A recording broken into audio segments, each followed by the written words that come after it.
Le DLSS 5 de Nvidia est une catastrophe et il n'aurait jamais dû communiquer ainsi sur le sujet. Alors pour rappel, la technologie DLSS, à la base c'est plutôt une bonne chose, hein, c'est au niveau des cartes graphiques.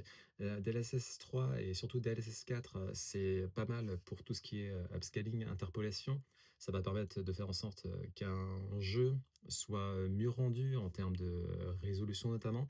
C'est utilisé sur la suite jeu et ça permet de faire en sorte d'économiser énormément de ressources, donc sur ce point-là, c'est très bien. Le problème, c'est que le DLSS5 ne se contente pas de upscaler, c'est de la génération d'éléments visuels et c'est catastrophique. C'est catastrophique. Via l'IA, du coup, ils ont fait un comparatif avec Grace de Resident Evil Requiem. C'est nul.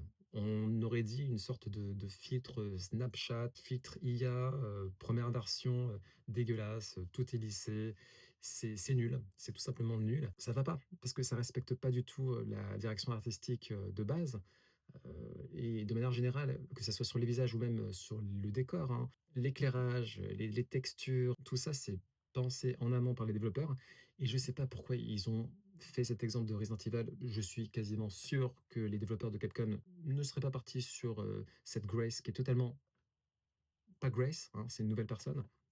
Et je trouve ça fou d'être aussi décorrélé de la réalité, de se dire, ouais, il n'y a pas un problème là dans la communication. Après, au niveau de la technologie en soi, a priori, les développeurs pourront choisir de l'appliquer ou pas. La génération d'assets, par exemple, qui sont ensuite disposés pour la remplacer par des éléments dessinés par des artistes, ce genre de trucs. Et dans tous les cas, le DLSS, peut-être la version 7.8, ça sera performant, ça sera convaincant. Là, en l'état, c'est juste nul, c'est nul. Et j'ai aussi vu les comparatifs avec Assassin's Creed au niveau des décors, etc. Mais c'est pareil, en fait. C'est comme si on appliquait une sorte de filtre Instagram sur une œuvre qui n'est pas pensée pour ça. Donc après, peut-être si c'est en amont, à voir. Mais là, c'est vraiment si, je sais pas, vous allez voir un Dune de Denis Villeneuve et on vous fout un filtre dégueulasse qui change tout le contraste, qui change toutes les lumières. Et en plus de ça, ça génère de nouveaux visages, voilà, de nouveaux visages tout simplement.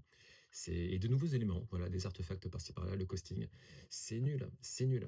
Et je comprends pas pourquoi Nvidia ne s'est pas dit à un moment donné, ouais, c'est peut-être éclater ce qu'on fait là, surtout au niveau de la com. En l'état, voilà, en l'état, c'est vraiment pas prêt, c'est pas convaincant du tout, il n'y a pas de vision artistique, c'est nul. Et ça mérite le bashing. Le bashing est mérité.